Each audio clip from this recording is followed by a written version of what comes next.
Dead Space. It's one of the most acclaimed survival horror IPs ever made, but it was unfortunately left unfinished by EA. Now the franchise is getting another chance, with the first game being remade with a massive technical upgrade and new content. Now this review will contain spoilers, so you've been warned. Thanks to all my join members and Patreon supporters. You can support me for $2 a month by clicking the links below or by the super thanks button for a one-time donation. We open up with a team sent by the Concordance Extraction Corporation, or CEC, to respond to the USG Ishimura's distress signal. There is a game that takes place before the events of this game called Dead Space Extraction, which is available on the PlayStation 3 and Wii. PlayStation 3 only if you got the Dead Space 2 Special Edition. And there's a movie that takes place on the Ishimura as well called Dead Space Downfall. If you want to watch that, it's free on YouTube. We meet the team leader, Zach Harmon, along with computer specialist Kendra Daniels, security officer Aiden Chen, pilot Haley Johnson, and the main man engineer Isaac Clarke. You immediately notice some changes, such as the ability to see Isaac's face right at the beginning, which was a grand reveal for the classic game. In addition, Isaac speaks during this adventure, but only specific situations, so not the trample on the mostly silent persona. Gunnar Wright returns to reprise his role as Isaac, and he does an exceptional job here as well. During the trip, we see that Isaac has been listening to a message from Nicole, his girlfriend, but cuts off before it finishes. Heading closer to the ship, they try to hail the Ishimura, but communications are out, the gravity tethers malfunction, and they manually pilot the ship into the Ishimura. Haley's ankle is broken from the crash, but everyone is okay. Haley remains on the ship as she runs diagnostics, and everyone heads inside. No one is to greet them, and everything just seems strangely empty for a ship that should be housing hundreds of people. Before Elden Ring popularized the whole no HUD, which a lot of people really love, Dead Space was the first game to actually use this type of system of minimal HUD display. Everything on Isaac's armor, called the rig, automatically shows everything you need to know about his health, his ammo, and soon his stasis module, which we'll get into later. Heading outside, we take a left to find a document detailing Hammond's investigation of Isaac and Kendra. Since they're not veteran team members like Haley and Chen, he did a detailed background search on them. The information here was absent from the original game, but added on into additional lore if players were willing to look that up. That's the core of this remake. While it does change some things from the original, it remains loyal to what the original game set into motion, similar to Resident Evil 2 and 3 remakes, like a decade-old story being told by two different people. Anyway, we learned that Isaac lost both of his parents to a religion called Unitology. His father worked extensively remotely, and she eventually found a church in order to cope for her loneliness, donating all of his family's money, and after death, the Unitologist seized their bodies despite Isaac actively fighting for their bodies. Hammond didn't have time to find anything on Kendra before the mission. Heading inside the lounge, Dead Space really sets the tone. The ship that houses hundreds are empty, and yet you feel like something is watching you. You definitely feel like something out there knows you're here, but hasn't decided to show itself yet. In the flight lounge, we learn of Jacob Temple, the head engineer who is not responding. Inside, there are empty suitcases and toys everywhere, but no one to be seen. We get another document highlighting how Earth was strapped for resources, so Planet Kraken was developed, a way to extract rare metals by literally ripping the surface of planets and refining the junk material versus the actual ore. The CEC is the head of these mining operations that takes years of travel and work to operate. Isaac is sent to diagnose the ship to find blood on the floor and that the ship is barely holding together, with Chen noticing something is horribly smelly. A quarantine is triggered, which Isaac highlights as not a malfunction, and there is something inside the room with them. Here we are introduced to monstrous creatures that quickly kill Chen and force Kendra and Hammond to flee as Isaac does the same. This iconic moment has Isaac fleeing for his life as the closing elevator door saves his life. Just look at this.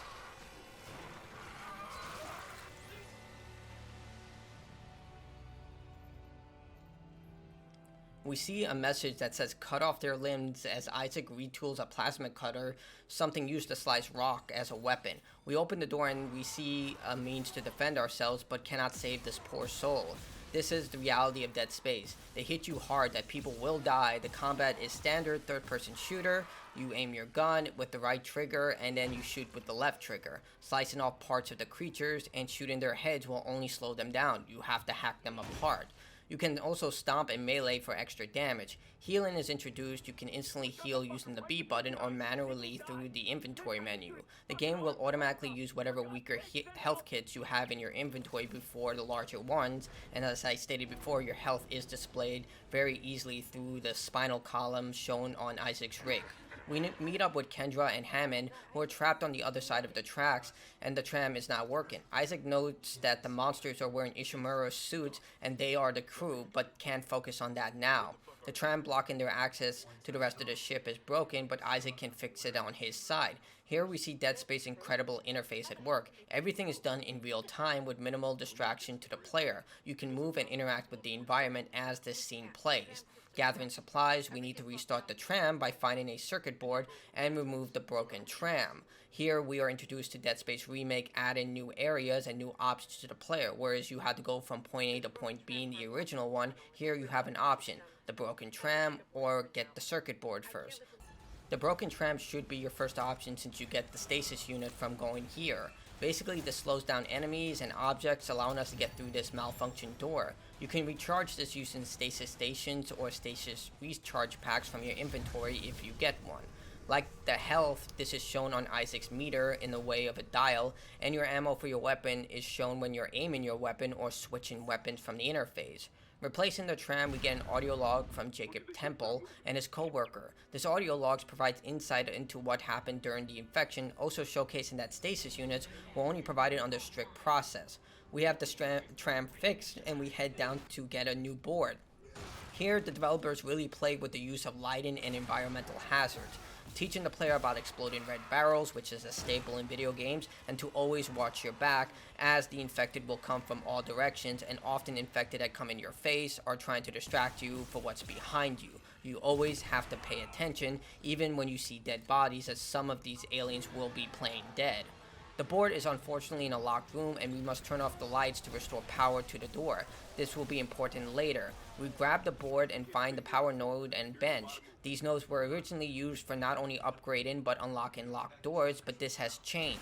Now they're just used for upgrading your rig and your weapon system. Isaac can power up all his weapons and his armor through using these nodes, and if he wishes, he can retool them in exchange for credits. Now, we must fix the tram before we encounter a new variant of alien that spits acid. This is similar to those slashers that we've been encountering, but now it's a different option where we have to take the creature down before it spits long-range acid at us, slowing us down and causing damage over time. Heading back to see Daniels, we see that Chen's body is gone, but we head back to the ship to warn Haley. Haley is completely distressed, seeing Isaac covered in blood, but the aliens destroy the singularity core they need for their ship to operate, causing it to explode and killing Haley in the process. Hammond is angry for losing everyone under his command with the exception of Isaac and Kendra, something that was absent in the original. The developers at Motive rewrote the characters to be more likable and understanding. Hammond becomes increasingly more concerned for Isaac and Kendra's well-being after losing Chen and Haley. They attempt to reach Captain Benjamin Mathias, but he's dead as well, but they need his rigs to unlock the system. Just then, another one of those things attack, and it looks just like Chen, which causes Hammond to just look in complete absurdity. Isaac heads to medical, where another major change is shown. The game isn't separated into chapters through the tram, but instead the entire ship is connected. Heading through the service areas, Isaac finds a kinesis unit. This allows Isaac to pick up and throw things. You can also use this to pick up objects like explosives, spears, and pipes as weapons and hurl them at the aliens. Dead Space 2 and Dead Space 3 players will also know this as it was introduced in those games, but it is not conveyed within this title. This is because the person who explains this to Isaac isn't introduced until Dead Space 2, so this is something that only players who've played those games will know about or through experimentation. You can also rip off bones and limbs off the aliens if they're damaged enough. Heading to the tram area, we find another survivor, but she unfortunately dies from a fatal wound. We take her rifle, highlighting another change. This time players will be given access to the weapons instead of having to purchase them. In addition, you will only obtain ammo for weapons in your inventory. Anything placed in storage, which we'll gain access to later, won't appear as ammo drops. In addition, every weapon with the exception of the plasma cutter will have a secondary fire. For the pulse rifle, it's setting up landmines. For the plasma rifle, it's changing from vertical to horizontal for more effective slicing, but every weapon you get will have secondary fire. We head to medical to find it's a slaughterhouse, and the glory of the game's environmental storytelling, with documents showing how they were overrun around the environment, stating that they have no more body bags and everything is completely tapped out. Hammond and Kendra were separated after being attacked by something that looked like Chen. The morgue is barricaded and Isaac needs to get through there to get Captain Matthias's rig, so he searches for a shock pad and some hydrazine. We continue to explore the medical wing and find a new mechanic, repairing damaged batteries. Using the kinesis to repair the batteries just simply slotted in, we can open an optional door to an optional audio log from Dr. Mercer and Dr. Kine, arguing about what's happening around the ship. Mercer is excited, but Kine is deeply disturbed about all the deaths and everything that's transpiring, as you'll find out more about these characters as we continue forward. Upstairs, we find a document revealing people have been having horrible dreams and hallucinations, which the chief psychiatrist placed them into zero-G therapy pods while Mercer and Kine researched an answer. This is a terrific element of Dead Space. You don't have to search for these documents, but if you want to get the full context of what's happening here, these documents are littered around for people who are willing to explore. In the next rooms, we get a taste of space exploration. Isaac has limited air and can recharge at stations, and we also gain the ability to fly in zero-G environments. This was first introduced in Dead Space 2. In the original game, you had to leap from platform to platform, so this is much better by a mile. Grabbing the hydrazine, Hammond tells Isaac to remain careful as he heads back. The original route was blocked after something hit the ship hard. We take a new road and find a locked room that needs a clearance access. Hammond tracks the alien that looked like Shen in a pod, and we head back to the medical lounge. I forgot to mention earlier, but you have access to the store. It's because I'm playing on impossible difficulty and decide not to access the store right now. Impossible difficulty means that you only get one save slot, and if you die, you restart from the beginning of the game. Here, Isaac can store items, buy new equipment, unlock through schematics that he finds through the environment, and sell items for credit. Inside the main medical area, a quarantine is triggered, forcing Isaac to clear the room. The tight spaces mean you have to use every inch and not get caught between two of these creatures. You also see a lot more of these items you can grab, such as spears and pipes, to kill them, especially stomping the bodies after death to grab any items that come off the bodies, because these creatures were once the crew, so they have items within their pockets that Isaac can use. Downstairs, we get a name for the creatures, necromorphs, and the infection started on the planet they were mining, Aegis 7. Mercer sees these glorious transformation that pairs with his faith as unitologist, as opposed to Kine, who is also a unitologist who is rightfully disturbed by all the deaths and mass carnage that's being caused by these creatures. This is because unitologists believe that there is a rebirth after death, and this definitely pairs with the whole faith. With Mercer wanted to study the creatures using a human subject that will be important later for a side mission. We can now find Nicole's office, learning of a patient Mercer spoke about named Harris. He suffers from hallucinations and he came from Aegis 7.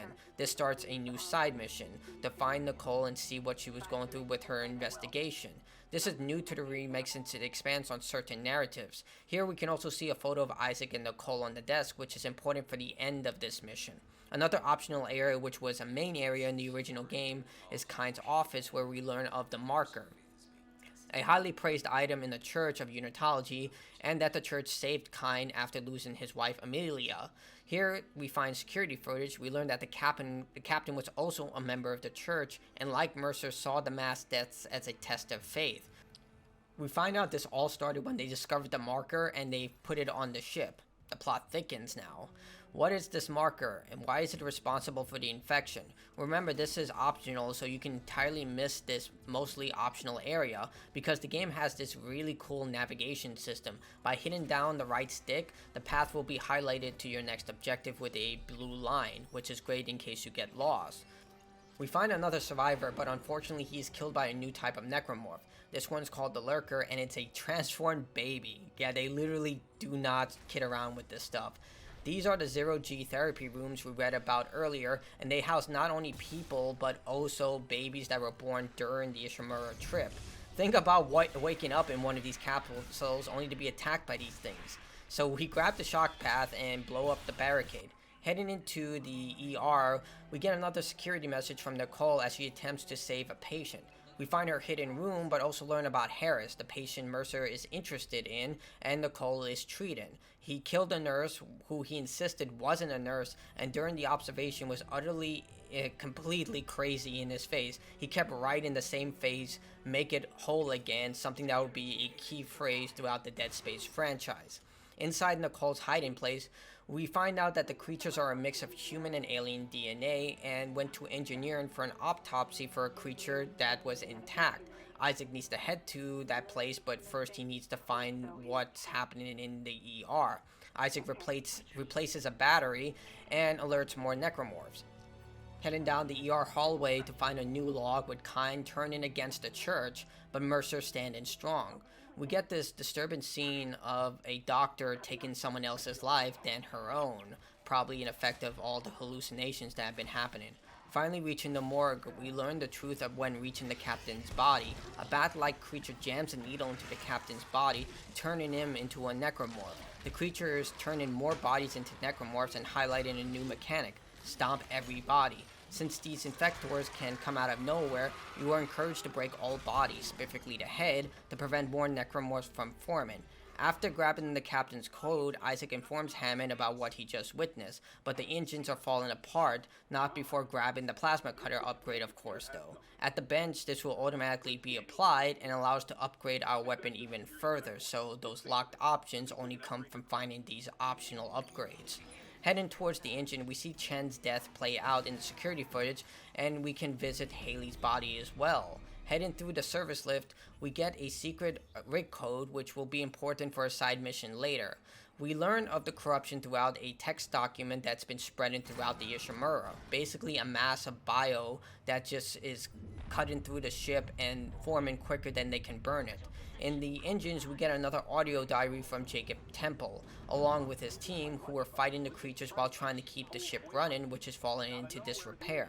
The ship's fuel lines are broken, and Isaac sets out to fix them, grabbing a new weapon called the Ripper that shoots blades, and finding Nicole's next security footage, confirming the creatures are a combination of human and alien DNA.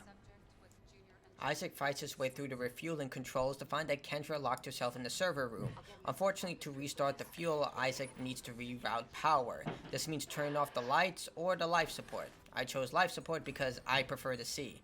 Turning on the fuel, we rush back as quickly as possible as the oxygen ticks down and this slow transport moves. Move quicker. For the fuel restored, Isaac needs to reboot the engines, leading to this intense fight inside the decontamination room. Just look at the lighting and atmosphere here, it is incredible. Restoring the turbines requires us using stasis to slow them down and kinesis to fix them while in 0G, combining all these elements very well.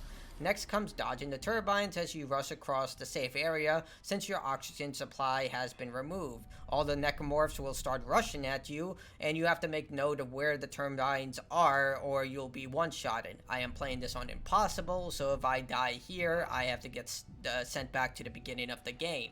Leaving the area triggers this large tentacle. Interesting fact about this scene, it was almost cut from the original game because EA thought it was too scary. The designers even updated the model to showcase human heads at the base of the tentacle. Shoot the weak point before it can drag you to your death. Now the engines need a hard restart and we are done. Heading into the main engine, Kendra reveals that the miners found the marker and accuses Hammond of knowing about the artifact, which he dismisses. Inside the engine, we see the corruption is taking over everything, with a new mechanic shooting the weak nodes to destroy parts of the corruption. Thanks to modern tech, we can actually see that it is a mix of human and alien DNA, with human body parts slithered all over this corruption. Finding another audio log from Jacob Temple reveals that Isaac has been fixing something of a sabotaged ship. Jacob Temple gave up because there's no point of fixing if someone's going to constantly sabotage everything, and decides to look for his girlfriend Elizabeth Cross to get off the ship. Heading to the second floor, we are introduced to the Swarmers, tiny necromorphs that attach to Isaac and require you to shake them off by tapping the A button. Down on the bottom floor, we get introduced to a new form of the slasher, a pregnant slasher. Avoid hitting the belly or it will spawn swarmers or a lurker from its belly. The main engine is a giant horde fight as you wait for the engines to restart. I love how Dead Space mixes together action horror and survival horror, since you're given ample supplies and environmental hazards to deal with the upcoming fight without feeling like you're cheated in terms of supplies, like say the Evil Within. Hammond decides to fly the ship into the planet, but the ADS cannons are offline. Guess who has to restart it? But first, we need to head to the bridge. Kendra starts to accuse Hammond about knowing about the marker, which he venomously denies since he lost both Chen and Haley on this mission. Heading to the bridge, we are teased with a new enemy type, a giant hulking behemoth called the Brute. Now we head to meet Hammond, who is staring at Necromorph Chan, with Isaac convincing him to launch the escape pod as Chen is completely gone. At the bridge, Hammond upgrades Isaac's clearance but denies knowing anything about this marker. He also warns Isaac that he saw something big that hit the ship earlier in the game. Isaac doesn't know them enough to make any judgments, but astutely assumes that CEC would know about the marker. I love this exchange of how they just rewrote this entire scene. It just plays so much better. Isaac is a smart guy, but he's not a fool, and Hammond is trying to build that trust with Isaac, showing that he does care about his survival, and even though Kendra sees him as the bad guy right now, he does care about her as well. And saving Nicole from this entire endeavor is why Isaac is even here. Back on the bridge, we finally face the Brood. Layered with armor, Isaac needs to shoot his back or when his shoulder blades are separated. When we start in the elevator, we get an optional diary showing how the captain died. This was a huge Dead Space meme back in the day, as Kyne was originally shown to try and inject a needle full of anesthetic into the captain's eye, but here Motive made it so that the captain rushed Kyne after declaring him unfit for duty, and as a result of the struggle, an accident was made. The needle went into his eye. This is actually much more believable than what happened in the original game, and even the movie where they show literally why would you put a needle next to someone's eye and not expect something like that to happen. Either way, we head upstairs. Isaac restarts the first cannon, with the game introducing exposed fluorine with electricity surging from it.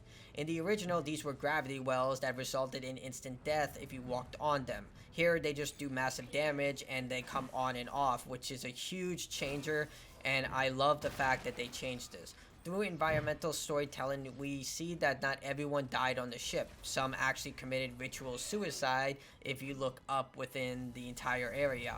Heading to the next canon, Isaac stumbles onto a ritual circle that explains the Unitology faith, how they believe there is a way to eternal life, and their faith started after a man named Altman was killed by EarthGov. This turned him into a martyr. The faith is one of the richest faiths on Earth, with billions poured in donations and those seeking to climb this ladder like it was a corporate ladder. It's basically a take on Scientology in a lot of ways, but much more extreme. Isaac heads into another service room to turn on another ADS cannon that has more exposed electrical panels, facing another Brute, but this time we have an infinited stasis station, so we can just stasis him and kill him, or we can run past him. It's your choice. The second cannon restarted, we just need one more. Heading back to the elevator, Kendra cracks open the medical records, revealing they knew about the necromorphs fully, that the creature's entire purpose is to create biomass for infectors, with the corruption being a habitat changer. We find another diary from Jacob who went to the bridge but found no one and decides to go to the mining area which survivors are gathering. Isaac restarts the cannons, but they need to be recalibrated. Unlike the infamous cannon sequence from the original game, Motive changed the entire system for the better. This time you sync the cannon with your aiming rig and you just aim your weapon and shoot asteroids until it restarts. It is such an amazing change. Thank you for this. We can also grab another mining rig with exclusive codes that we'll need for that same side mission I talked about earlier. With the cannons restarted, Kendra receives a signal from Nicole telling survivors to come to medical. Heading down, we encounter the Divider, but not in its final form, just the separated necromorphs. Tiny necromorphs that you can just stomp away. We upgrade our suit and head to medical, now lit with unitologist lanterns, with Dr. Mercer telling us to take a seat. Regardless, if you grab the audio diaries or not, Isaac insists on seeing Nicole, and Isaac finds out that Mercer has been experimenting on the survivors. And now we face the Guardian, a necromorph fused to the wall that shoots out tiny necromorphs that shoot projectiles. You need to destroy all the tentacles on the Guardian for it to stop, and it's the only way to kill it. This time the Guardian does not one-shot you if you get too close, but you should stay away nevertheless. Upstairs, we learn of Mercer's experiments. He would inject patients with necromorph DNA for a tissue regeneration experiment. Inside the chem lab, we find out that the message was faked by Mercer. Using stasis unit to freeze Isaac, he obsessed with something called convergence, a unitology belief that would free people from life's requirements. Inside a cell, we see something is trying to get out. Mercer leaves, and we encounter the Hunter, a regenerated necromorph. Kendra, in the nick of time, saves Isaac and helps him fix the lockdown. We don't just get to fight necromorphs here, but the Hunter who actively stalks Isaac throughout the entire area, adding another layer of tension. You can't kill this thing, you have to avoid it. Heading to Mercer's office, we learn that Kine learned of the Hunter, but has been experiencing hallucinations as well, seeing his dead wife, which he believes is real, and speaking to her. Inside Mercer's office, we see a captured infector, and the survivor wakes up as we restart the entire system, revealing that the air is being poisoned and tells us we need to find liquid nitrogen for someone before he dies. We get a taste of the gas as Mercer pumps hydroponics toxic air into medical in hopes of killing Isaac. Now we are dealing with a ticking oxygen meter as the Hunter stalks us. Rushing to the lounge, we restart life support and head to hydroponics, but not before Mercer appears. He reveals he intends to bring the necromorphs to Earth and thanks Isaac for fixing the ship. Leaving the area, the Hunter appears, but Isaac freezes him using the cryogenic chamber, and Kendra locks down the ship so Mercer cannot take the necromorphs to Earth, but Hammond is missing as well. Here we can grab a new side mission to discover the origin of the Hunter, gain a DNA sample and taking it to a medical scanning device that we learned this person's name was Harris, Nicole's patient that we learned about who killed that nurse. Mercer injected necromorph DNA into Harris, who started to see marker codes, and here what we'll learn is the masterminds behind the markers. So this is an entire optional quest that you can take on that's entirely unique to the game, and it definitely adds more layers to the game, and we'll get more of this. At food storage, we trigger a message from Elizabeth Cross, who informs everyone is dead and she's trying to kill something in the area, creating the enzyme that the previous survivor told us about, but it's not strong enough to kill whatever is in here. Cross contacts us and reveals we need to inject the enzyme into Weezers. Cross's former co-worker is now mutated and attached to a creature called the Leviathan. Injecting the enzyme will transport it into the heart of the creature as we head out. I like this change to the Weezers. Instead of just necromorphs that spew toxic gas into the air, now they're directly connected to the Leviathan, making them more hostile and a lot more dangerous than before.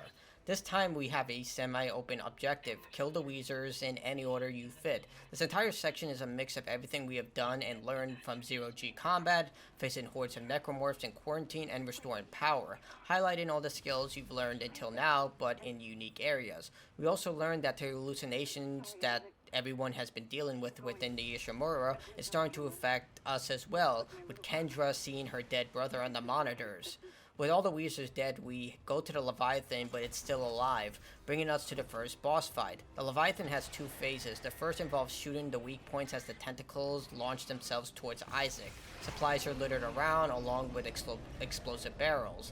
The second phase is a time challenge since the Leviathan starts to expose toxic gas to the area, and now we have to shoot the central weak point until the Leviathan dies. With the Leviathan now destroyed, the air quality improves, and Cross goes off to find Jacob, but now while telling us about an SOS beacon.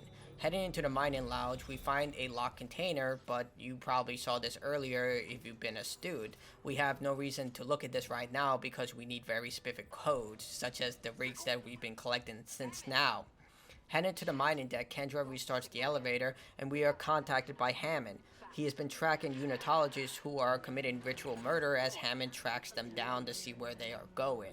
We find a locked room requiring custom clearance. Remember those mining rigs? This is why you need them. They'll not only unlock this room, but those containers that contain the final upgrades for Isaac's weapons. Worst is that the miners lock down the area with custom codes, but also layered traps everywhere. We find a survivor, but it's too late for them. We find a document that they tried to hold up, but infighting and the effectors using the vents resulted in everyone dying.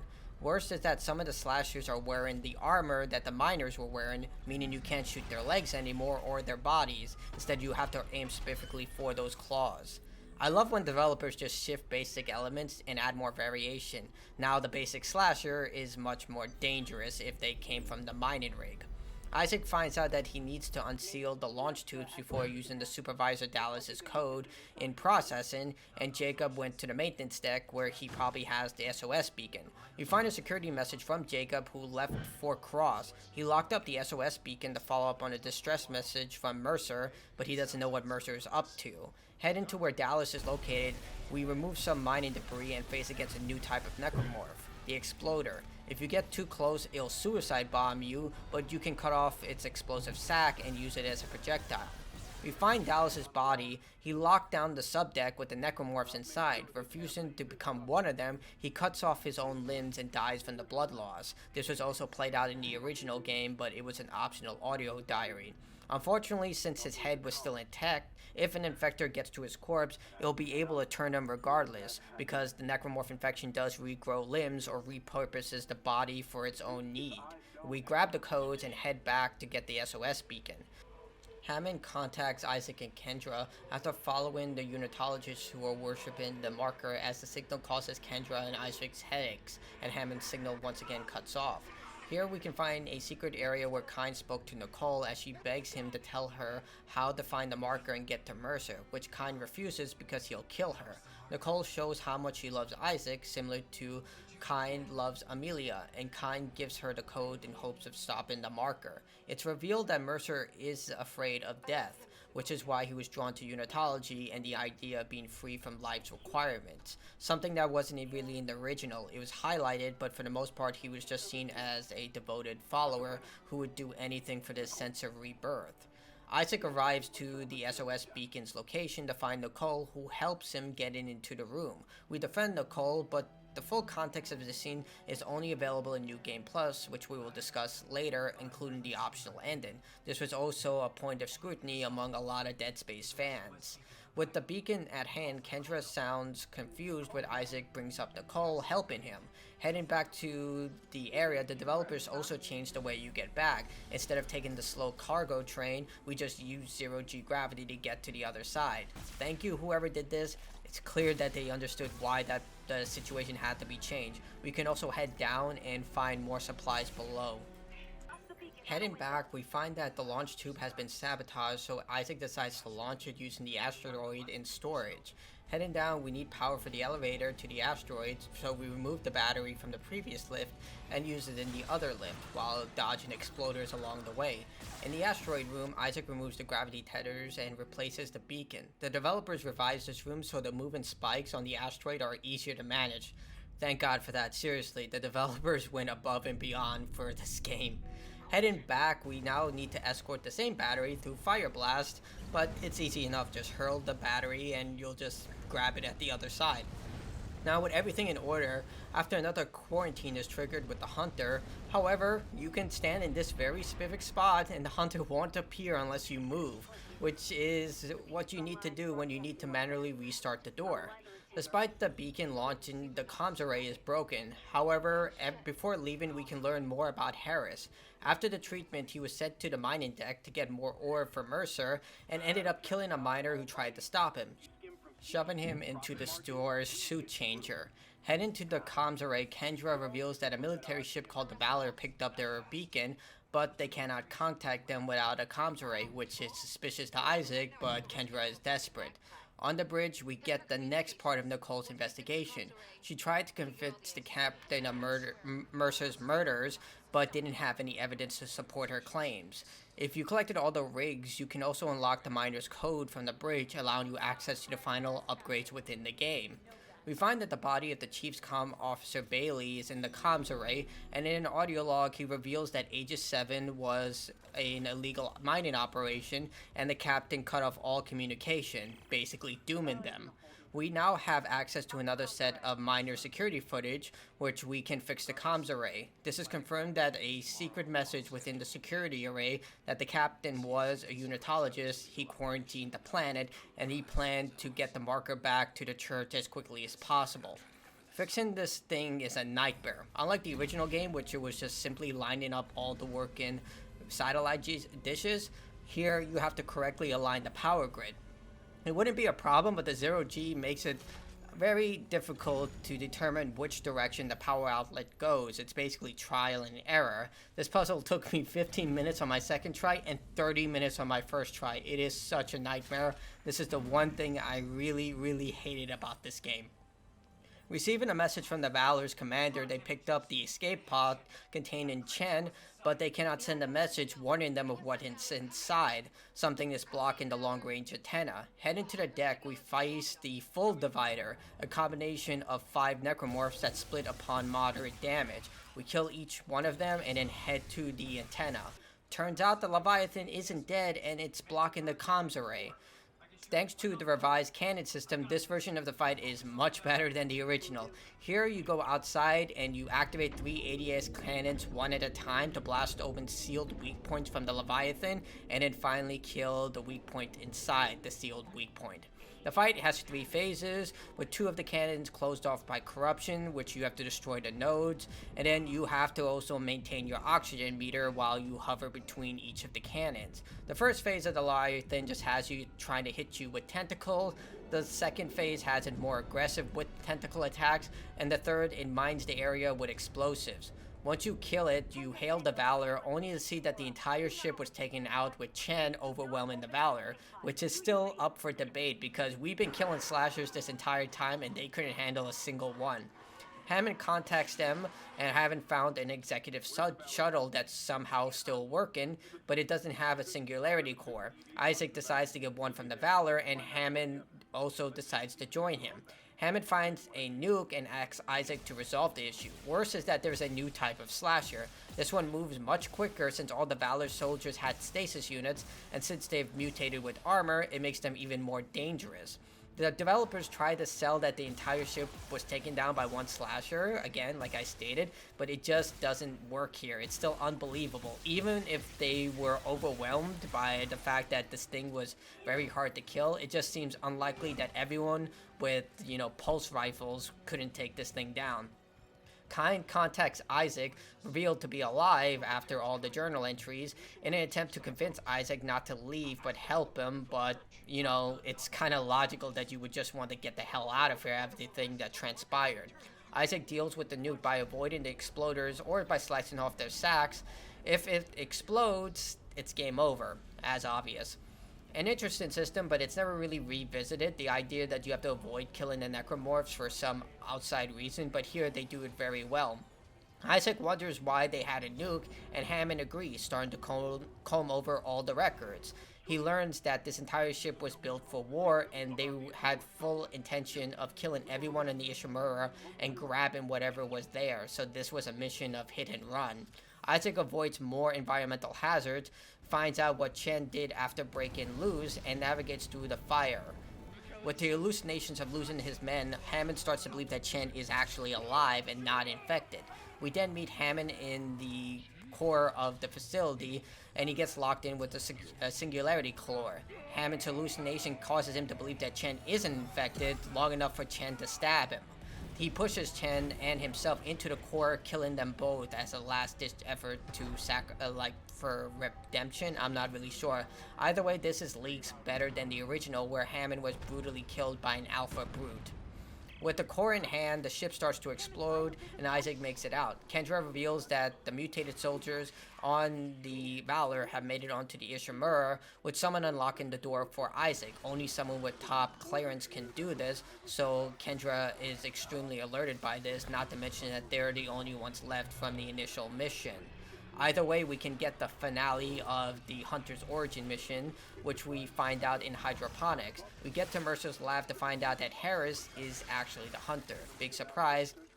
We also learn how Mercer was getting around the ship so effectively. He built a modified stasis unit and implanted a containment unit in Harris so he can avoid the Hunter, while at the same time dissolving the necromorph's flesh and skin, so it was easy for him to avoid them. Now Isaac has this unit and he can use the same effect on his own stasis, dissolving the skin off necromorphs, making them easier to kill.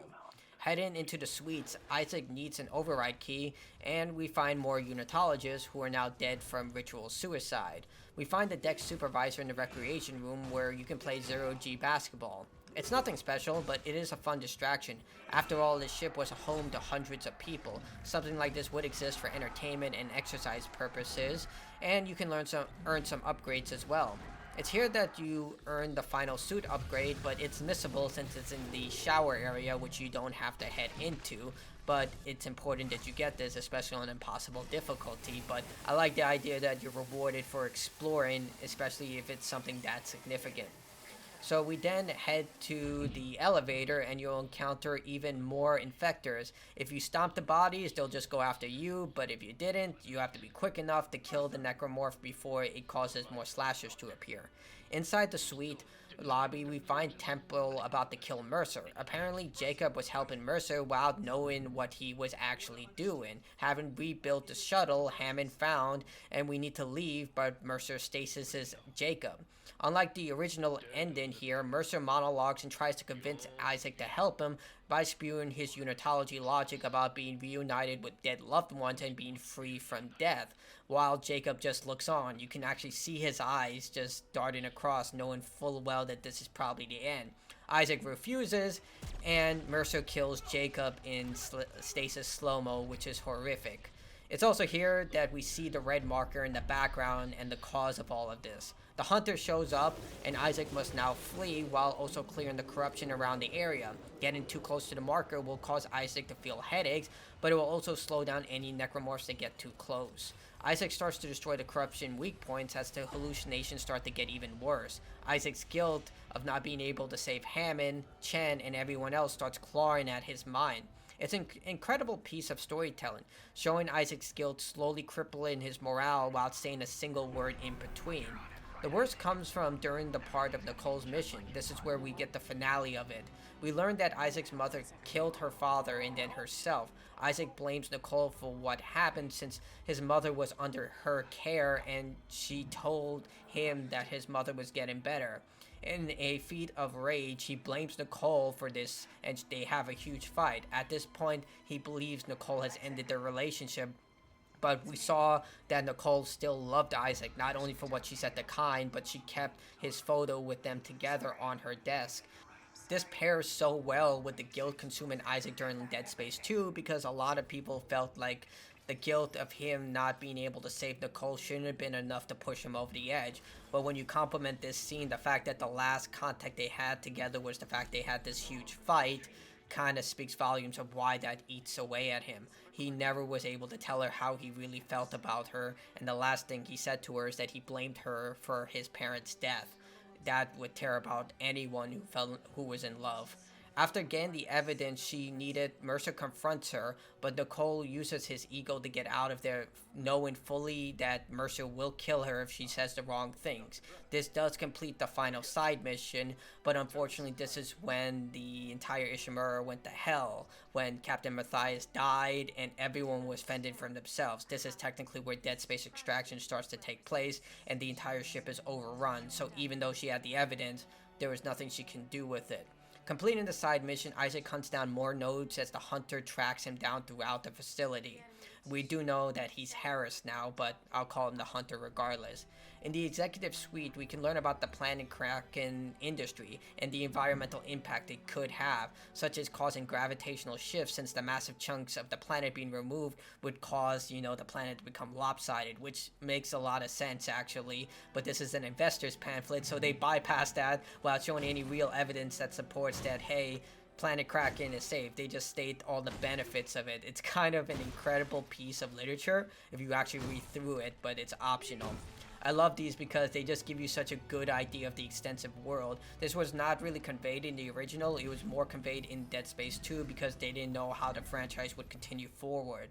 We can also get to look at the captain's room where he built an entire altar. This will be essential again in the second ending during New Game Plus, but for now it's just a creepy altar.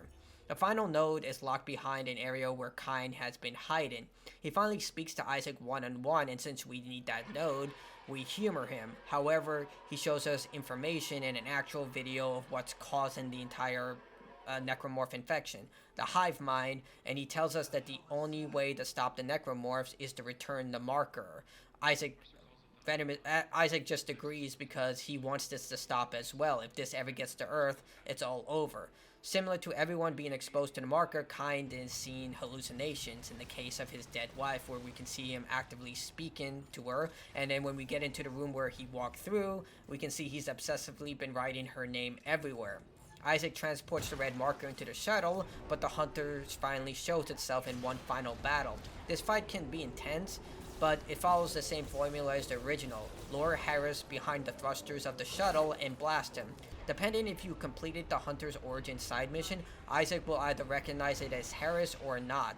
It's pretty funny as the necromorphs in this area will just clear out because the next section has to play out, so you can see necromorphs just dart into the nearest ventilation system. It's kind of just really funny. When Isaac tries to leave, Mercer appears cursing Isaac for killing his hunter and directly asking the marker to bring convergence and kill Isaac. Just then, a necromorph grabs the marker and Mercer is crushed. I like this ending more than the original because it shows not only Mercer's faith being crushed, literally, but it also highlights his fear of death. In the original game, it was more like he was just trying to die and try and force people into his faith, where in this one, he is just doing it for himself. He believes he deserves this and he will get convergence because he's following through with the Unitology faith. So Isaac fights off another tentacle before saying what we're all thinking about this entire ship. Just listen. Read me? Mr. Clark. Mr. Clark, come in. Fuck this ship. You're alive. Altman beat me. Fuck Altman too. Kendra? Now, Kendra doesn't trust Kyne for all the right reasons, but Isaac wants to end the infection and just follows through with what he believes is right, so he heads to the cargo hold for the marker as Kyne heads to the shuttle bay with the executive shuttle. The issue is that all the biomass is collected into the holding cell, meaning that Isaac will have to fight for the marker in a series of mini-fights as the crane gets the marker. Unlike the original, you don't need to drag this thing, it's on an automatic conveyor belt, but the necromorphs and tentacles have been increased to increase the challenge of this entire fight, so be prepared for a large-scale fight, unless you got the stasis upgrade like I did, in which you will just make mincemeat of all these enemies, especially the elite variants of the slasher. Kendra heads to the ship while her brother is showing up once again. She makes a run for it just in hopes of getting to the shuttle and be safe. Isaac has his own hallucinations, which are getting worse as Hammond's voice starts to play alongside Chen and Nicole's. At the shuttle, Isaac loads the marker in a slow procedure as the necromorphs appear.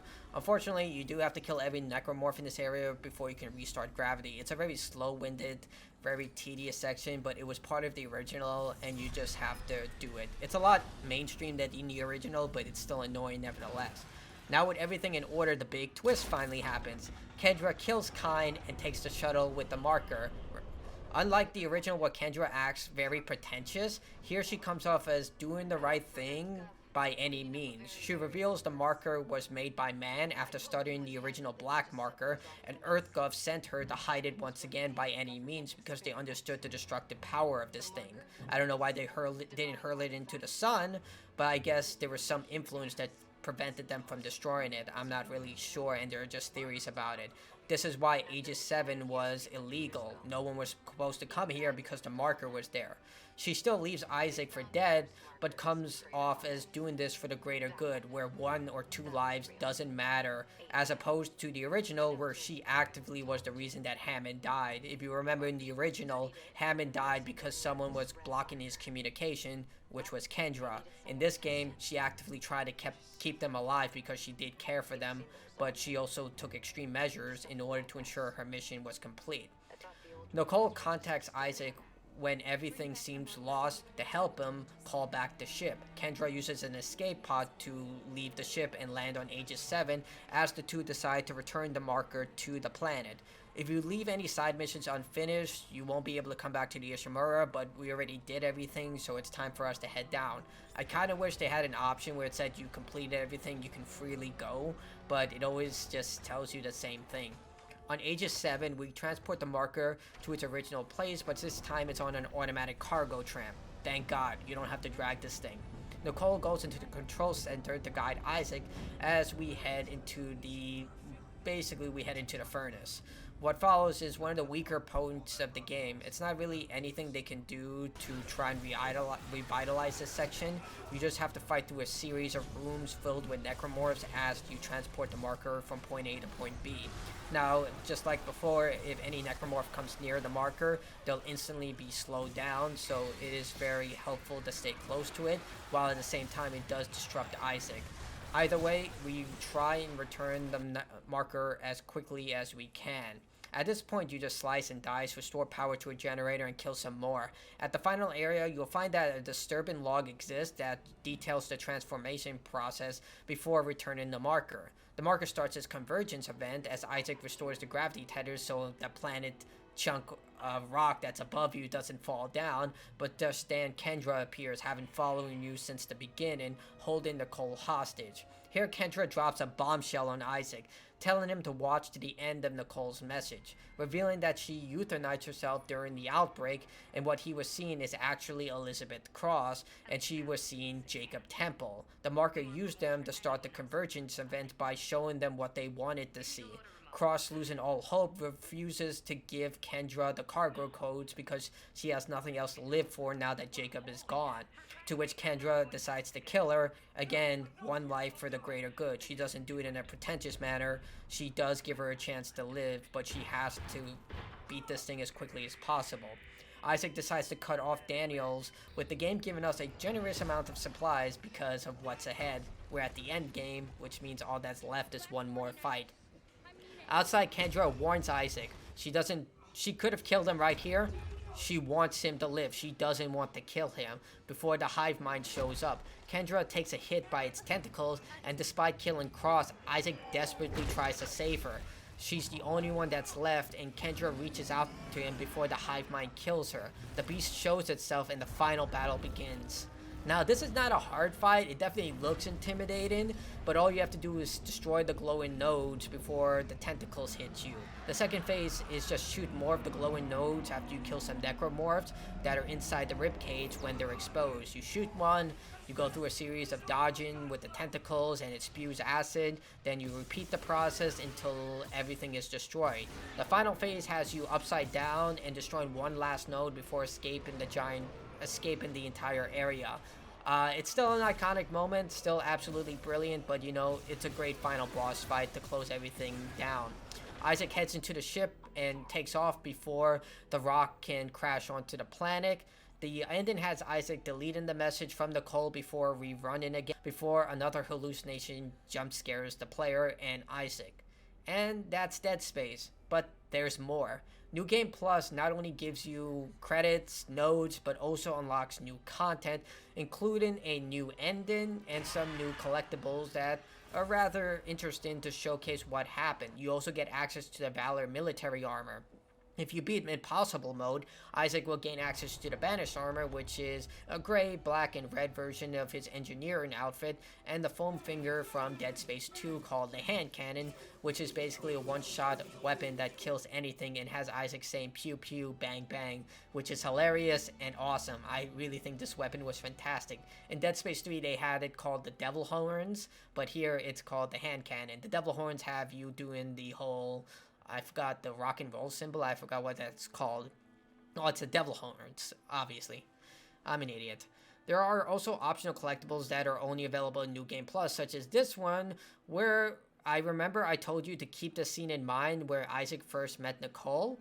Well, it turns out it was Elizabeth Cross. If you get the security message, you see that Cross did see Isaac, but he saw Nicole. This is because Jacob was still alive. It's only after Jacob dies that she starts to see that Isaac is Jacob. And because he kept the mask all the time, kind of, obvious that the marker would use that to its advantage. The final unlockable is an optional ending. Here you must collect 12 marker fragments throughout the Ishimura and bring them to the captain's suite where I mentioned that altar. This will trigger the reunion ending where we'll get a short dialogue snippet of the Brethren Moons, which are introduced in Dead Space 3. And then we'll get the final ending where Isaac showcases that he has been completely taken over by the marker's influence and he doesn't see Nicole as this haunting zombie-like figure as in the true ending of the game. Instead, he is completely enraptured and plans to build another marker. And that is the end of Dead Space Remake.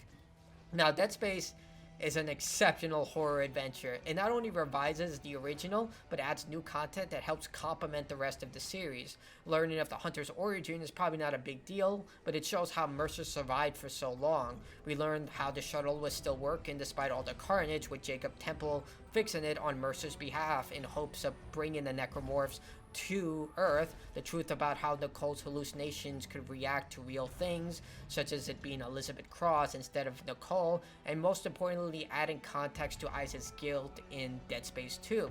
A lot of players were wondering why he felt so guilty about Nicole's death, and here it actually does answer that question. I know it doesn't really answer it because the original developers didn't have that, but it fleshes it out so we now know the reason is that their last communication with one another was something of hardship and anger, not something that he could never tell her how much he loved her. It also highlights that the Brethren Moons have been here since the beginning, so if you hop into Dead Space 2 right away after this game, you won't lose anything. In fact, it's just such a brilliant retelling that I absolutely recommend it. It's clear the developers knew what made the original special and added all this content while trampling over what the original set into motion just shows such love for the source material. You can easily play this version and go into Dead Space 2, and you can play the original game and still have a very good experience without losing out on anything.